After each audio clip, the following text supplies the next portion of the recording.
Halo semuanya, selamat datang. Dalam sesi bedah materi kali ini, kita bakal ngelakuin sesuatu yang sedikit beda tapi seru banget. Gini, kita bakal pakai topi detektif kita hari ini. Kalau Anda pernah nulis kode, satu baris aja deh. Anda pasti tahu rasanya kalau kode itu ya nggak jalan sesuai rencana. Hari ini kita akan membedah sebuah dokumen tugas kelas yang benar-benar brilian. Tugas ini mengubah rasa frustrasi saat coding jadi sebuah game investigasi yang menegangkan. Oke, yuk langsung kita mulai bedah. Sekarang saya mau Anda jujur. Pernah nggak sih Anda natap layar komputer berjam-jam, rasanya udah mau nyerah aja, terus baru sadar kalau seluruh program Anda hancur berantakan cuma karena satu salah ketik? Mungkin ada 1.2 yang hilang? Atau salah huruf besar kecil? Ya ampun, kita semua pasti pernah ngalamin itu. Bug atau kesalahan kode itu musuh bebuyutannya para programmer kan? Tapi alih-alih ngehindarin bug, gimana kalau kita sengaja ngundang mereka masuk?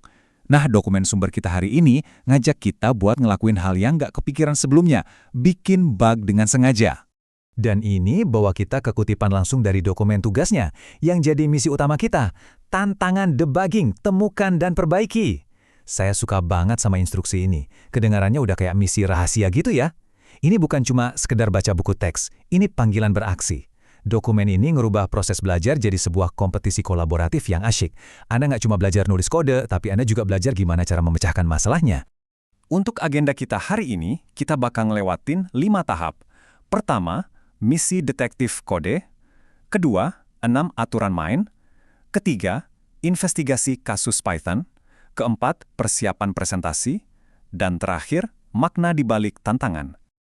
Oke, kita masuk ke bagian pertama, misi detektif kode memahami tujuan utama.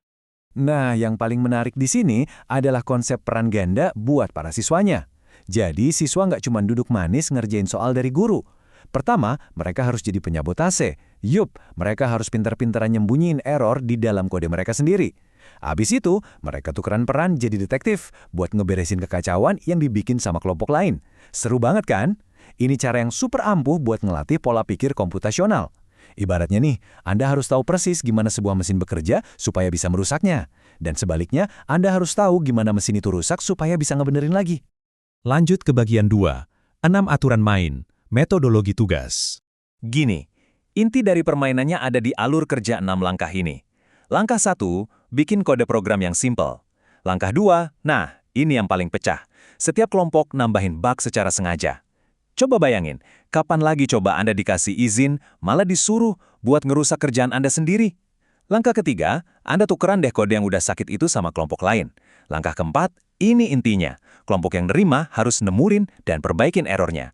Langkah kelima, kalau proses debugging udah kelar, tampilin hasilnya. Terus, langkah keenam, presentasiin temuan Anda. Struktur kayak gini, mastiin kalau kita tuh beneran belajar di setiap tahapnya, bukan cuma peduli sama hasil akhirnya aja. Sekarang kita masuk ke bagian favorit saya, bagian 3, investigasi kasus Python, menganalisis bukti. Selamat datang di ruang barang bukti.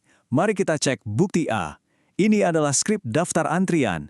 Di sini ada variabel antrian yang bentuknya list kosong, terus di bawahnya ada beberapa fungsi append buat masukin nama-nama kayak Adni, Dwi, Desi, Alif, dan Goni. Terus, ada perintah print yang ngasih tahu siapa yang lagi dilayani pakai fungsi pop dengan indeks 0. Nah, coba posisikan diri Anda sebagai penyabotase. Di mana Anda bakal nyelipin bugnya? Anda bisa aja hapus salah satu tanda kurung. Atau ganti angka 0 di fungsi pop jadi angka yang ngawur. Atau yang paling licik, salahin aja ejaan variabel antrian jadi antrean di satu baris. Sebagai detektif, mata Anda harus setajam elang buat nangkep detail-detail kecil di fungsi list kayak gini.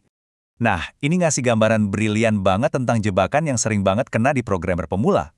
Kita punya bukti B dan C bersebelahan, dua-duanya tentang biodata. Coba perhatiin baik-baik. Di gambar kiri, variabel umur diisi angka 16, yang mana itu integer atau bilangan bulat. Tapi lihat perintah printnya, pakai koma buat gabungin teks dan variabel. Sementara di baris nama, dia pakai tanda tambah. Nah, menggabungkan string dengan integer pakai tanda tambah itu haram hukumnya di Python, pasti langsung error. Terus coba lihat gambar kanan, angka 16 ditulis pakai tanda kutip yang bikin angka itu berubah jadi string. Perbedaan tipe data ini benar-benar ladang ranjau yang sempurna buat penyabotase. Jadi, sebagai detektif yang handal, Anda harus selalu nanya ke diri sendiri, tunggu dulu, ini tipe datanya apa ya? Lanjut ke bukti terakhir kita, bukti D, kode pengingat makan. Kita bisa lihat ada daftar bernama jadwal yang isinya sarapan, makan siang, jajan, dan makan malam. Terus di bawahnya ada fungsi perulangan menggunakan for. Disinilah letak serunya. Python itu bahasa yang sensitif banget sama yang namanya indentasi atau spasi di awal baris. Kalau si penyabot tase iseng hapus spasi di depan perintah, bung, seluruh program bakal mogok dan ngeluarin indentation error. Atau bisa juga mereka hapus titik 2 di akhir baris for. Nyari bug di struktur looping kayak gini benar-benar butuh pemahaman yang kuat soal sintaks dasar Python. Kita sampai di bagian 4, persiapan presentasi, mengamankan kemenangan. Ingat langkah ke-6 di aturan main tadi? Nah, di tahap ini Anda dituntut buat mempertanggungjawabkan hasil kerja Anda. Anda nggak bisa cuma tebak-tebak buah manggis dan berharap programnya jalan. Ada 3 hal yang wajib dipresentasikan untuk menang. Pertama, apa temuan kesalahannya? Di mana letak bug itu sembunyi? Kedua, gimana cara Anda memperbaikinya? Logika apa yang Anda pakai buat nemuin solusinya? Dan ketiga, pamerkan kode yang udah diperbaiki dan bisa jalan lancar. Ini ngajarin kita sesuatu yang penting banget. Di dunia teknologi, jago nulis kode aja nggak cukup, Anda juga harus jago ngejelasin proses teknis Anda ke orang lain. Dan akhirnya, bagian 5. Makna di balik tantangan. Mengapa ini penting? Kalau dipikir-pikir, debugging itu bukan cuma soal bersih-bersih error aja loh. Ini adalah proses ngebentuk Anda jadi programmer yang super teliti dan analitis. Waktu Anda dipaksa baca kode bikinan orang lain, apalagi yang sengaja dirusak, Anda tuh ngembangin empati dan pemahaman struktural yang jauh lebih dalam. Anda nggak lagi baca kata per kata, tapi Anda ngebaca logikanya. Anda bisa ngelihat gimana data-data itu saling berinteraksi. Terus, karena ini dikerjain bareng kelompok, otomatis ini bikin kerja sama tim makin solid. Ngadepin masalah coding bareng-bareng itu bakal ngasah kemampuan berpikir kritis yang benar-benar dibutuhin di industri teknologi zaman sekarang. Jadi, sebagai penutup, saya mau ninggalin satu pertanyaan buat Anda renungkan. Dari semua yang udah kita bedah barusan, menurut Anda, apakah menemukan kesalahan di kode orang lain benar-benar bisa bikin Anda jadi programmer yang lebih jago? Kalau kata saya sih, 100% iya. Jadi besok-besok kalau Anda ketemu error panjang warna merah di layar Anda, jangan panik. Anggap aja itu sebuah permainan. Jadilah detektif untuk kode Anda sendiri. Oke, makasih banyak udah ngikutin sesi bedah materi ini. Teruslah ngoding, teruslah berburu bug, dan sampai jumpa.